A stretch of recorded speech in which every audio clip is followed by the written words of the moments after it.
Okay, I'm going to go ahead and get started on the 501c3 compliance. And it kind of goes into a little bit of background as to why we have certain things for our good standing. And it has to do with the fact that we all need to comply with state and federal law. So I wanted to touch base on some of those things to give you an idea there as to the background behind it. Okay. So typically when you're going through and you're applying or you want to be a 501c3 charity, you have to start out and you typically have to register your organization with the state.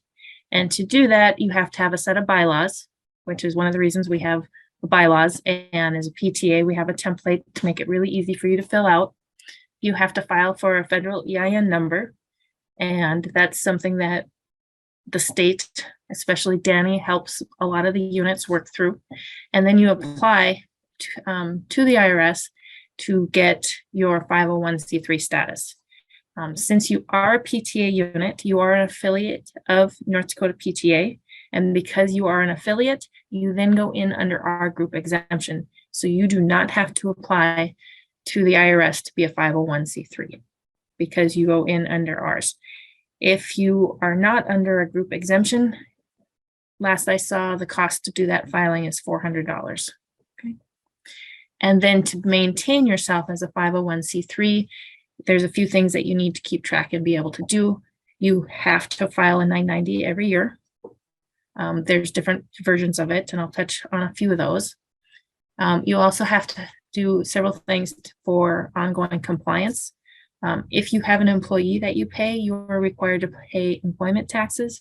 You are also required to disclose certain documents to the public if they are requested. And then there's a couple of other things that they mentioned, and it's significant events. Now, the IRS on their website for the 501c3, they have, I think it was 10 or 12 different training sessions that you can go through to pull all this information out. I'm going to hit just the highlights.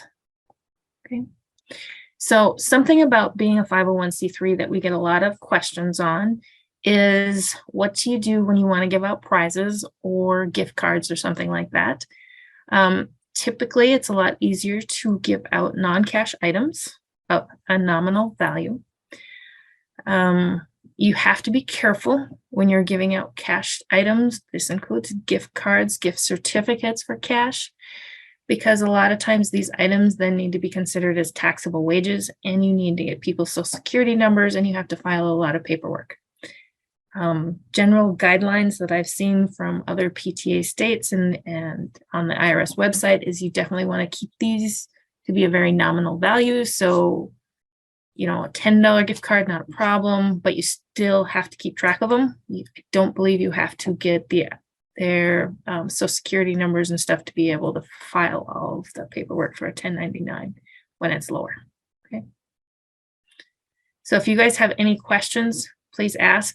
I may not know the answers, but then we can go and dig for those answers for you. Okay. So what you have to have for documents to be able to disclose to the public is the 990s. Most of us have incomes or gross receipts of less than $50,000. So it's a postcard, which basically just confirms that you had less than $50,000 worth of income and that it was done it was spent on your mission. Okay. So then you have to keep the supporting documents for those 990s, which is typically what your financial review is. And then as far as an application for an exemption and supporting documents, those all come from the state. So you don't have to keep track of those. And you don't have to keep track of your IRS determination letter for a 501c3 because you're under the group exemption for North Dakota PTA. For those of you that aren't familiar with the 990s, if you're new to being a treasurer or in a leadership role, you have to file a really long 990 if you have really, really high income, keeping in mind that these are guidelines for all charitable organizations. Occasionally, you have a few PTAs that make over that $50,000 in gross receipts, and they have to file the 990 EZ. If you have less than $50,000 in gross receipts, it's that simple postcard that I mentioned earlier. One thing to keep in mind, like when you're running, like if you're doing pictures or fundraising or book fairs, anything that is written out to the PTA is considered a gross receipt, even because you don't get to count just your net. So if you do spirit wear or anything like that, and it comes to you as the PTA, you have to consider that as part of your gross receipts. The 990s are due to the IRS by the 15th day of the 5th month after the end of your fiscal year. Most of our units run on a July 1st to June 30th fiscal year, so they have to be into the IRS no later than November 15th. Otherwise, it's possible that your 501c3 status is revoked. Your fiscal year has been set up typically in your bylaws, and it's also on file with the IRS when it was the first time you filed a 990 for your organization. We usually require that you submit these by October 15th, because then we go through our list, and if we haven't seen it, then we know that, hey, somebody doesn't know about the requirement, we need to work with them, and we have a couple weeks to get it done. Okay. There are a few things that you cannot do as a 501c3. You cannot campaign or endorse a specific candidate for office.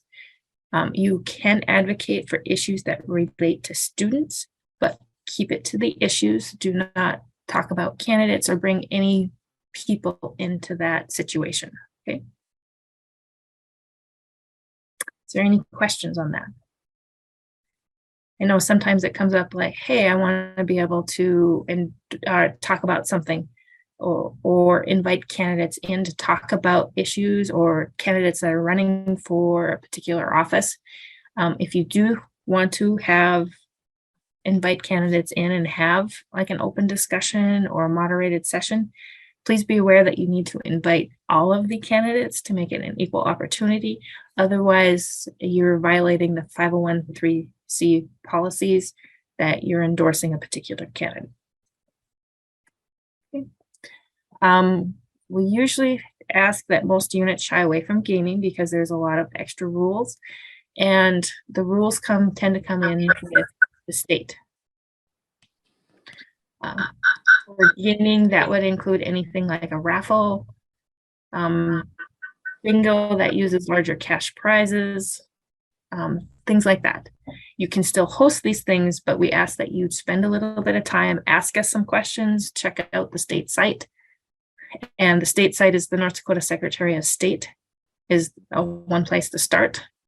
And the idea is you have to get a gaming license from the city where you are doing the gaming activity.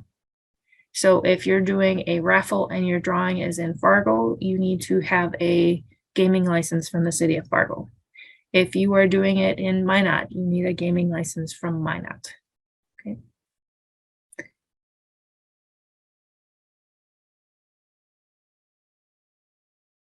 And if your prizes are too big, then you have to fill out W-2s to send to the people as well. Okay. So when you look at the North Dakota Secretary of State website, they're the ones that actually grant organizations their charter. And you typically have to have an articles of incorporation, which for PTA, we are a nonprofit corporation. And it's recognizing it as a separate. So then, thanks, Danny. So since you are an affiliate of North Dakota, you do not have to deal with anything on the state side. Okay. North Dakota PTA itself will deal with all of the state requirements, but that's why we always ask you who your officers are every May, because we're required to keep track of who the officers are, and we're also required to send them to national.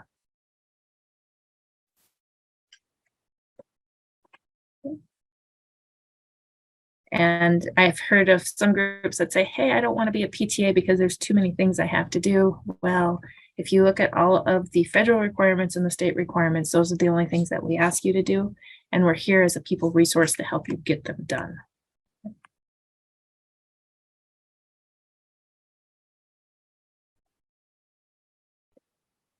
The other thing that is a state requirement is that any professional fundraiser has to be registered with the state. So like if you're using Boosterthon or something like that for a fundraiser, please check to make sure they're registered with the state when you work with them. The other thing that the state requires is that if you raise funds for a particular item, it needs to be spent for that particular item. So say your school wants to work on raising money for like a new playground equipment and you get a lot of extra donations, it can only be spent on the playground equipment or you have to return that money to the donors. So typically if you're raising funds for a particular project, please also put in there other activities that it would be used for in your verbiage so you don't have to deal with this later. So then typically what we require for good standing is the officer list, and that helps us comply with the state and federal law to have them. We require you to have insurance, and that is there to protect you as an officer. If you are an officer of an organization, you are also legally liable if somebody comes to one of your events and say falls and breaks a leg. And if they choose to sue you, then you are legally liable, which is why we require each of us our organizations to have insurance. It costs, I think, only $75 for general liability this year. You're required to file the 990 and take care of your financial review every year at the end of your fiscal year. And we also ask for you guys to do training because that's a way for us to keep in contact with each of our units and to share that knowledge with you. Okay. I have a couple of links here. I'm happy to share these resources with you later. And the first one is all of the IRS 501c3 training seminars that if you wanted to sit through or read them, you're welcome to do that. I did my best to summarize and pull out the things that were pertinent to us. And then there's also the North Dakota one as well. Does anybody have any questions?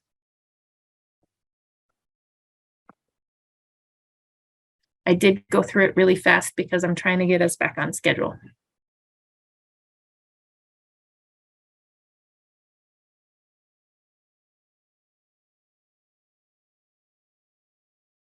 Everybody's quiet. We probably should say that while things are moving kind of quickly today, if you ever are in a situation where you want or need help, please feel free to reach out and to share that with your board, that we're happy to help with anything we can at any time. It doesn't have to be just today. And then next week you go, gosh, now I have a question. So feel free to reach out to us. We're here to help.